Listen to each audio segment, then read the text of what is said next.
जो जन्म से आपके शरीर के अंदर विद्यमान है। जब उस शक्ति का योग खुद ब खुद परमात्मा की शक्ति से हो जाता है तो उसे सहज योग कहते हैं। और आज का महायोग इस तरह से है क्योंकि 14,000 साल पहले श्री मार्कंडेय ऋषि जी ने ये भविष्यवाणी कर दी थी कि इस कलयुग में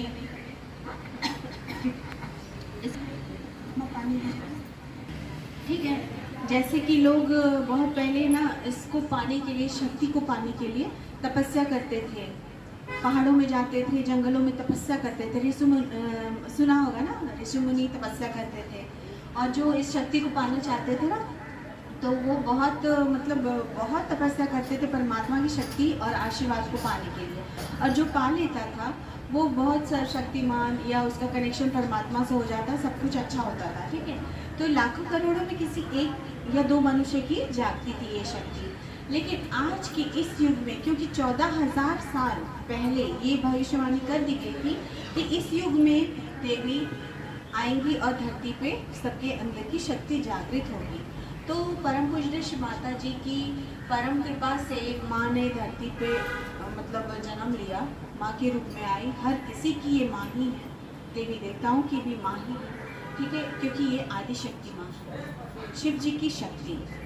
अर्धनारीश्वर स्वरूप हमने देखा, आधा शिव आधा शक्ति, अर्धनारीश्वर आधे शिव जी और आधे नारी के रूप में रहते हैं ना। देखा है ऐसा फोटो, देखा ही होगा, नहीं देखा है तो उसको अर्धनारीश्वर स्वरूप कहते हैं। तो शिव जी की जो शक्ति है ना वो नारी रूप में है, तो ये नारी रूप में है तो वो वही कार्य कर रही है।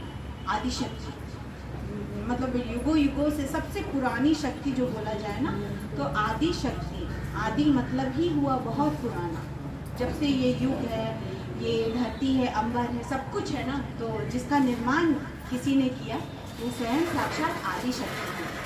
और जैसे कि हम लोग सुनते हैं कि जब जब धर्म की हानि होती है परमात्मा धरती पे आते हैं, तो बिल्कुल 100% सच बात है, सत्य है ये कि जब जब धरती पे धर्म की हानि होती है परमात्मा धरती पे अवतार लेके आते हैं। ठीक है, और वो राम के रूप में आए, कृष्ण जी के रूप में आए, बहुत रूप में आए हैं। तो इस युग में माँ के रूप में माँ आई, नारी स्वरूप धारण किया माँ ने और आई और सब कुछ बताया। तो हमारे अंदर ये बहुत डिटेल्स की बहुत सारी बातें ऐसी है जो बहुत कुछ आपको धीरे धीरे जानने की, शॉर्टकट में हम लोग आते हैं। ठीक है, हमारे शरीर के अंदर जैसे कहा गया एक शक्ति है, परमात्मा की शक्ति। सबसे खास बात बता देंगे तो ये मानव शरीर है, 2 हाथ 2 पैर सर शरीर। ठीक है, तो ये शक्ति आपके रीढ़ की हड्डी के नीचे है। ये रीढ़ की हड्डी जो सर से जुड़ी हुई रहती है, पीठ से पूरी बीचों बीच जाती है, तो ये हड्डी बिल्कुल बीचों बीच आपके शरीर में होती है। और सबसे निचला हिस्सा जो रीढ़ की हड्डी का होता है ना, जो धरती पे सटता है, हम लोग बैठते हैं जैसे सभी कोई बैठे, तो रीढ़ की हड्डी के ही सपोर्ट से हम लोग का बॉडी कंट्रोल होता है और सब कुछ हम लोग बैठते हैं, उठते हैं, जो भी मूवमेंट्स करते हैं, तो वो रीढ़ की हड्डी बीचों बीच है। और उसके सबसे निचले वाला हिस्सा जो है धरती से संपर्क में आता है, तो जब हम लोग बैठते हैं तो ये हुआ मूलाधार चक्र। ठीक है, ये हुआ मूलाधार चक्र।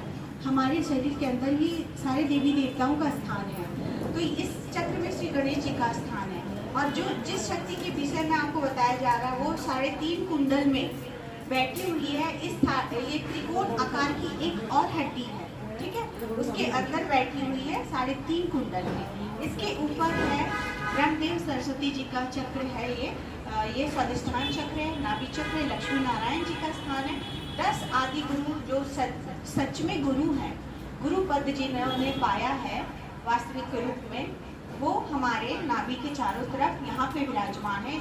हरे रंग की जो आप गोलाकार आप लोग देख रहे हैं, यहाँ पे माँ जगदम्बे का स्थान है। दुर्गा पूजा मनाते हैं, माँ जगदम्बे की पूजा करते हैं, तो यहाँ पे हमारे शरीर के इस भाग में यहाँ पे माँ दुर्गा का स्थान है। बायां हिस्सा जो आप देख रहे हैं यहाँ पे, यहाँ लौ के जैसे हम लोग दीप जलाते हैं या फिर कैंडल जलाते हैं तो एक ज्योत जैसी होती है ना, ये क्या है? ज्योत क्या है? परमात्मा का अंश है। ठीक है, ये आत्मा स्वरूप है, एक ज्योत है, लौ है। जब ये आत्मा अगर शरीर को छोड़ देती है तो ये शरीर बिल्कुल निष्क्रिय हो जाता है, मर जाता है, शिथिल हो जाता है। तो यही है आत्मा इस साइड आपके, और परमात्मा का अंश है आत्मा स्वरूप हमारे अंदर, शिव जी की शक्ति जो आत्मा स्वरूप हमारे अंदर विराजमान है। और यही शक्ति है वो जो सारे कार्य करती है, हमारे हाथ पैर का हिलना, सोचना समझना, आँख भड़कना, दिल का धड़कना, पाचन क्रिया, सारी मूवमेंट हमारे अंदर जो होती है ना, तो ये आत्मा हमारे अंदर परमात्मा का अंश है। ठीक है, सीधे राइट से हार्ट चक्र बोलते हैं इसको, दाया हृदय चक्र ये है श्री राम जी का और सीता जी का स्थान। आए धरती पे, उन्होंने भी जन्म लिया, लेकिन जब चले जाते हैं तो लोगों को पता चलता है कि अवतरण धरती पे आए थे, और बाद में हम पूजा करते हैं, मानो कि ये ऐसी आदत है। तो ये हर अवतरण में हुआ, हर बार हुआ है, लेकिन इस बार ऐसा कुछ भी नहीं है। धरती पे माँ आई और माँ ने सारे सत्य को उजागर किया, बताया सब कुछ। ठीक है, और ये है विशुद्धि चक्र, यहाँ राधे कृष्ण जी का स्थान है। कृष्ण जी भी धरती पे आए, सब कोई जानते हैं, राधे कृष्ण जी की पूजा करते हैं हम लोग जन्माष्टमी में। ठीक है, तो यहाँ है उनका स्थान हमारे शरीर में। यहाँ है आज्ञा चक्र। ठीक है, यहाँ महागणेश जी का स्थान है। अगर बोला जाए तो जीसस मैरी जी का स्थान है। हम सोचे समझे कुछ माने या ना माने, लेकिन हर मनुष्य, हर धर्म और जाति का जो भी मनुष्य है ना, इसके अंदर यहाँ पे जीसस मैरी का स्थान है, जहाँ लोग बिंदी लगाते हैं। ठीक है, और ये जो है 7वां चक्र, जहाँ शिव जी का स्थान है, माँ आदिशक्ति का स्थान है। तो ये जब ये 7 चक्र और 3 नाड़ी है, इड़ा, पिंगला और सुषुम्ना, 3 लाइन दिख रही है यहाँ पे ना, तो इसमें महाकाली जी की शक्ति विराजती है, महासरस्वती जी की शक्ति विराजती है, और बीच में है महालक्ष्मी जी की शक्ति विराजती है। ठीक है, और ये सारे हमारे जीवन से भी रिलेटेड हैं। जैसे हम मीठी बातें याद करते हुए ज़्यादा उदास हो जाते हैं ना, तो हमारी ईड़ा नाड़ी जो महाकाली जी की शक्ति ज़्यादा वो विद्यमान कार्य करती है, तो हम लोग ये वाली नाड़ी उस वक्त ज़्यादा चलती है हमारे शरीर के अंदर, तो हम ज़्यादा उदास रहते हैं, परेशान रहते हैं, या कुछ ज़्यादा सोचते हैं बीती हुई बातें, और मतलब वही सैड रहते हैं। और ये जो पिंगला नाड़ी, जो हम लोग फ्यूचर की सारी प्लानिंग करते हैं, ये करना वो करना, घर बनाना, पढ़ाई करनी, शादी करनी है, बहुत सारी बातें जो होती है ना हर किसी के लाइफ में, तो उस वक्त हमारी ये नाड़ी काम करती है, जो कि महासरस्वती जी की नाड़ी है। ठीक है, ये पिंगला नाड़ी कहते हैं। और बीचों बीच हमें रहना, ना ईड़ा में रहना, ना पिंगला, ना भूतकाल की चिंता करनी, ना भविष्य की चिंता करनी। तो हम लोग बैलेंस में कैसे रहेंगे? बैलेंस में रहना है तो हमें वर्तमान में रहना, और सहज योग वो पद्धति है जो आपको बैलेंस में रहना सिखाता है। ठीक है, जब आप ध्यान करते हैं तो आपके शरीर के अंदर उपस्थित देवी देवता प्रसन्न होते हैं, क्योंकि आप ऐसे करके ध्यान करके हाथ खोल के, तो माँ की ओर से आने वाली परम चैतन्य लहरी जो शक्ति है, सिंपल भाषा में बोला जाए जो शक्ति है, वो माँ के फोटो से बहती है, चैतन्य लहरी कहते हैं सहज योग में। तो वो शक्ति आपके हाथ में प्रवेश करती है, जो भी बच्चा माँ के सामने हाथ खोलता है, और वो आपके अंदर जाती है, और आपके अंदर उपस्थित देवी देवताओं को वो शक्ति प्रदान करती है। तो ये प्रसन्न होते हैं। ठीक है, ये प्रसन्न होते हैं, और ये सारे चक्रों में आशीर्वाद के रूप में आपके चक्र को प्लावित करते हैं, ऊर्जा देते हैं। जब ये ऊर्जा मिलती है ना आपके अंदर, सबसे खास और सिंपल वर्ड में बोला जाए, जो कोई भी बीमारी होती है ना, वो बीमारी ऑटोमेटिकली ठीक होने लगती है बिना दवाई। ठीक है, आपको ज़्यादा कोई दवाई लेने की ज़रूरत नहीं पड़ेगी, नहीं पड़ती है। जब अगर आप अच्छे से ध्यान करते हैं तो आपके शरीर के अंदर उपस्थित सारे चक्र प्लावित होते हैं, उनको ऊर्जा मिलती है, शक्ति मिलती है परमात्मा की तरफ से। तो ये सारे चक्र आपको आशीर्वादित करते हैं और एकदम स्वस्थ रहते हैं, और आप बिल्कुल अच्छा जीवन जीते हैं। ठीक है, तो ये हो गया, छोटा सा है, जानने के लिए तो बहुत कुछ है, लेकिन थोड़ा बहुत ही बताया जाता है। ठीक है, तो अब इस शक्ति की जागृति के बाद ये सारे कार्य होते हैं। अगर मैं कुछ भी बोल दूंगी आपको कुछ नहीं समझ में आएगा, कुछ पता नहीं होगा, लेकिन क्योंकि ये जीवन कार्य है, जीवन मतलब बिल्कुल ये होता है आपके अंदर, और बिल्कुल कुछ किए बगैर सिर्फ मांगना है माँ के सामने, परमात्मा के सामने हाथ फैलाना, और शक्ति जागती है। तो एक छोटी सी क्रिया है, प्रार्थना है, और कुछ भी नहीं है, आपकी ही शक्ति है और आपको ही मिलेगी। जन्म जब आपने आपकी माँ ने आप लोगों को जन्म दिया ना, तो ये शक्ति उसी वक्त आप एक जब बच्चा बनता है शरीर में, वो माँ के गर्भ में 3.5 महीने का होता है ना, तो ये शक्ति उसके सर के तालु भाग से होते हुए आती है और माँ के गर्भ में चली जाती है, और उस बच्चे का सारा निर्माण कार्य करती है। एक मनुष्य ऐसे बनता है तो सारा निर्माण कार्य करती है, और फिर वो उसके अंदर रहती है। लेकिन जब बच्चा धीरे धीरे छोटे से बड़े होता है, उसका देखिएगा यहाँ पे धक धक धक धक धक धक धड़कता है, जैसे दिल धड़कता है यहाँ पे तालु भाग धड़कता हुआ दिखता है। तो क्यों? क्योंकि उसका संपर्क सीधे परमात्मा से होता है। वो हंसता है, कभी रोता है, गिरता तो भी उसका इतनी चोट नहीं लगती, जैसे ऐसे नॉर्मली गिर जाते हैं हम लोग, चोट काफी लग जाती है। तो ये जो शक्ति, उसका संपर्क उनसे परमात्मा से रहता है। लेकिन धीरे धीरे जब वो बच्चा छोटे से बड़ा होने लगता है ना, सच झूठ और सारी दुनिया की ऊंच नीच समझने लगता है, तो ये शक्ति धीरे धीरे और वो सारे कार्य भी करने लगता है, सच झूठ फरेब जो कुछ भी है उल्टी सीधी कार्य बातें, तो वो शक्ति धीरे धीरे वापस यहाँ से आती है तालु भाग से, और यहाँ पे आके फिर 3.5 कुंडल में आके सो जाती है हर मनुष्य के अंदर। ठीक है, पहले तो संपर्क में रहता है जब जन्म होता है उसका, लेकिन उसके बाद जब वो सारा करते हैं ना, तो एक शक्ति वापस बैठ जाती है, सो जाती है, और इस दिन का इंतजार कर रही होती है कि कोई आएगा और मुझे जगाएगा। ठीक है, तो ये शक्ति जब जाग जाती है, ये शक्ति जब जाग जाती है ना, तो मतलब मनुष्य के अंदर सब कुछ अच्छा होता है। ठीक है, तो इसको जगाने के लिए हम लोग क्या करेंगे ना, एक छोटी सी प्रार्थना वर्ष को करेंगे। इधर काम हो रहा था, हम लोग फटाफट शब्द बोलेंगे। तो ऐसे हम लोग हाथ खोल लेंगे और अपनी माँ से जैसे मानते हैं ना, तो बिल्कुल उसी प्रकार हम लोगों को मानना है। उंगली अलग कर लीजिए। ठीक है, देख लीजिए करना क्या है। सबसे पहले यहाँ बाएं हृदय में, ये दायां हाथ जो आपका इधर वाला हाथ है, जैसे खाना खाते हैं, तुम भी करना बाबू। फिर उसको आप यहाँ पे रखिएगा, बाएं हृदय जहाँ होता है यहाँ पे। फिर उसी हाथ को बोला जाएगा यहाँ पे ऐसे रखने के लिए। ठीक है, उसी हाथ को यहाँ पे बोला जाएगा आपको रखने के लिए, और ऐसे गोल गोल घुमाना सर की चमड़ी ऐसे बोल। ठीक है, तो ये सर की चमड़ी गोल गोल घुमाना प्रार्थना मन ही मन आपको करना है। ठीक है, जो मैं बोलूँगी मन ही मन दोहराएगा।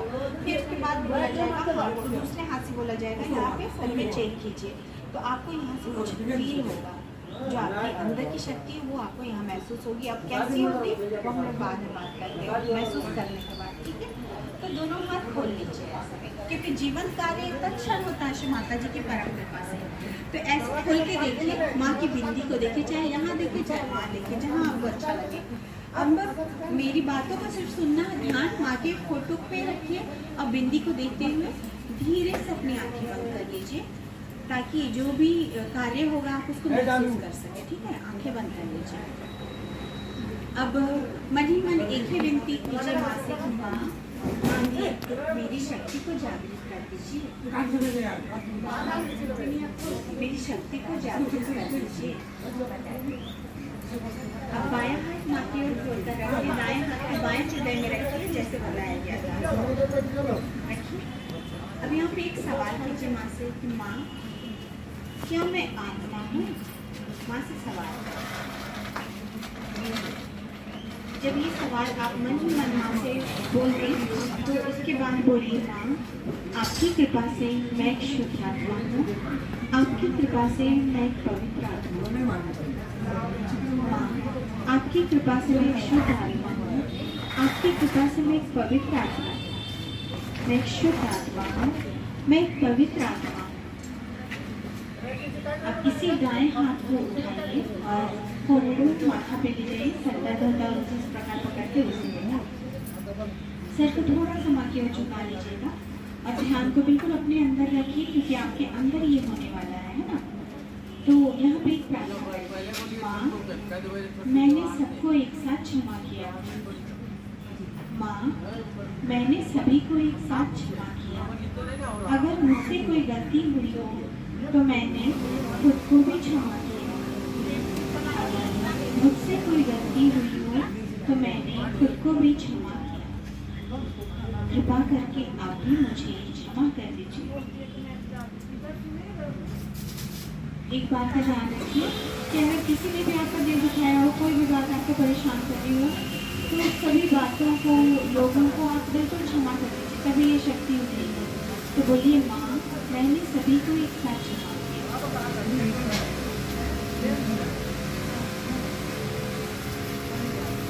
उसी हाथ को बिल्कुल तान के सर के तालु भाग पे रखें जैसे बताया था, और सर की चमड़ी को घड़ी की सुई की तरह गोल गोल घुमाइए। सिर की चमड़ी घूमनी चाहिए। अब यहाँ पे माँ से प्रार्थना कीजिए, माँ मेरी कुंडली शक्ति को जागृत कर दीजिए। हे माँ मेरी कुंडली शक्ति को जागृत कर दीजिए। श्री माता जी मुझे मेरा आत्म साक्षात्कार प्रदान कीजिए। श्री माता जी मुझे मेरा आत्म साक्षात्कार प्रदान कीजिए। माँ मुझे मेरा योग दे दीजिए। माँ मुझे मेरा योग दे दीजिए। मुझे शिव जी की शक्ति से जोड़ दीजिए। माँ जोड़ दीजिए। हाथ को गोल गोल घुमाना रोक दीजिए और हाथ के तालू भाग, हाथ से तालू भाग को थोड़ा सा दबा लें, थोड़ा सा दबाव डालें अपने हथेली से। अब दायां हाथ नीचे उतार लें, बायां हाथ ले जाइए सर के ऊपर 2 इंच ऊपर, बाद में सटाना नहीं है। बीचों बीच तालू जहाँ होता वहाँ आगे पीछे कीजिए, हाथ को आगे पीछे कीजिए। अपने सर के बाल में सटाना नहीं है, थोड़ा सा ऊंचा आगे पीछे कीजिए। दाएं बाएं कीजिए अपने हाथ को, फील कीजिए आपके सर से कुछ निकलता हुआ महसूस होगा। आगे पीछे कीजिए। हाथ को बीचों बीच लाइए, सर का तालू भाग जो होता है ना बिल्कुल वहां पे। ठंडी या गर्म कुछ हवा जैसी आपको निकलेगी सर के तालू भाग से। हाथ नीचे कर लीजिए, दूसरे हाथ से चेक कीजिए। सर पे सटाना नहीं है, सर पे सटाना नहीं है, क्योंकि हम लोग फील कर रहे हैं ना क्या कुछ आ रहा है सर से, ठंडा या गर्म। हवा जैसा आ रहा है आप लोग को, आपको हाथ नीचे करिए। अब दोनों हाथ आकाश की ओर ऐसे कर लीजिए, आकाश की ओर देखिए और बोलिए, माँ क्या यही ब्रह्म की प्रेम की शक्ति है जो सारे सृष्टि को चलाती है? माँ क्या यही ब्रह्म की प्रेम की शक्ति है जो सारे जीवन कार्य करती है? माँ क्या यही ब्रह्म की प्रेम की शक्ति है जो मेरे हाथों से और सर के तालू भाग से बह रही है?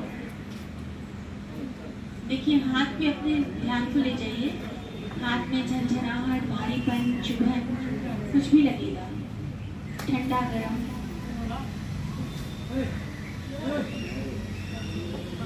धीरे से हाथ जोड़ के वहाँ पे बढ़ाना। बताइए कुछ ठंडा गरम सर से आया ना, जो आया ठंडा आया आपको, आपका ठंडा आया, आपका आया होगा। तो ये शक्ति जो है ना रीढ़ की हड्डी के, रीढ़ की हड्डी जो हमारी, माँ मेरी निर्मल विद्या को जागृत कीजिए। श्री माता जी कृपा करके मेरी निर्मल विद्या जागृत कर दो।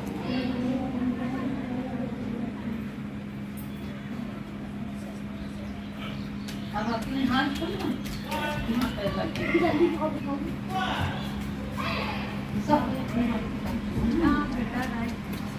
श्री माता जी कृपा करके मुझे मेरा आत्म साक्षात्कार दीजिए। माँ मेरी कुंडली शक्ति को जागृत कीजिए। माँ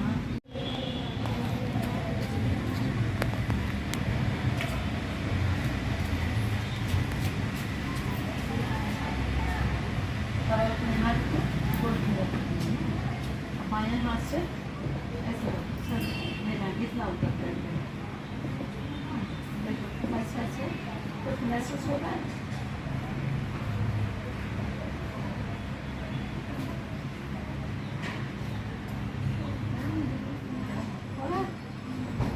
अब दाएं हाथ से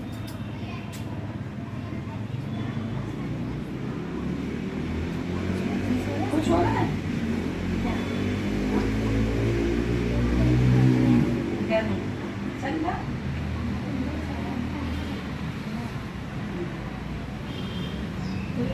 सुंदर शक्ति जागृत हो गई। माँ को प्रणाम करो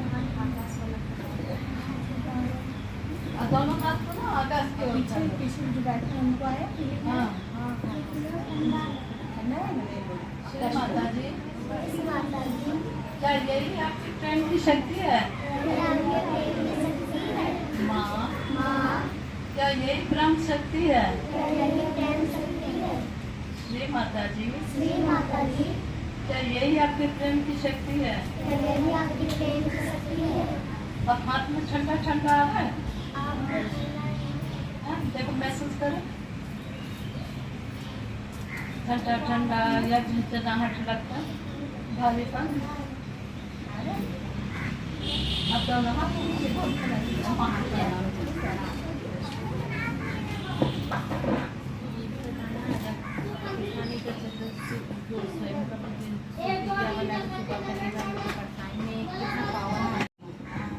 माता जी के द्वारा आपकी शक्ति जागृत हो गई है ना।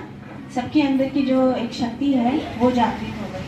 अब करना क्या है ना, आप लोग को पढ़ाई से पहले एक बार पहले तो सुबह और शाम मेडिटेशन करना, ठीक है। दोनों हाथ खोल के ऐसे करके आँख बंद करके कॉन्सेंट्रेट करके यहाँ पे और अपने यहाँ पे ध्यान को रख के माँ को याद करके कि माँ मुझसे आज का जो भी मेरी आज की पढ़ाई है उसे आप करवा लीजिए, ठीक है। मन में जो भी प्रार्थना है धरती माँ में भी हाथ रख के ऐसे हम लोग जैसे बैठे हैं ना, तो दोनों हाथ धरती माँ में रख के और यहाँ पे हम लोग बोलेंगे कि माँ आज हम जो भी पढ़ाई कर रहे हैं, जो भी कर रहे हैं वो बहुत अच्छे से हो और जो भी याद करना चाहते हो वो याद हो। तो जो भी प्रार्थना आप करोगे वो वहाँ सुनेगी और आप जितनी भी पढ़ाई करोगे ना वो आपको बहुत पहले से बेटर होते चला जाएगा। और आपको सुबह और शाम ध्यान करना है, जैसे अभी पालकी मार के बैठे थे ना, बस ऐसे आँख बंद करके यहाँ पे याद करके माँ को और 5 मिनट जितनी देर भी अच्छा लगे आप ध्यान करो, 5 से 10 मिनट, ठीक है। और पढ़ाई करना है, ठीक है। माँ जो कर रहे हैं आप कर रहे हैं और जो मैं याद कर रही हूँ वो आप मुझे याद करा दीजिए, ठीक है। सुबह और शाम 5-5 मिनट बस ध्यान करना और पढ़ाई करना। देखना पहले से बहुत अच्छा बेटर रिजल्ट आ रहा है लोगों का। सारे स्कूल में ये बताया जा रहा है और कराया जा रहा है, ठीक है। चलो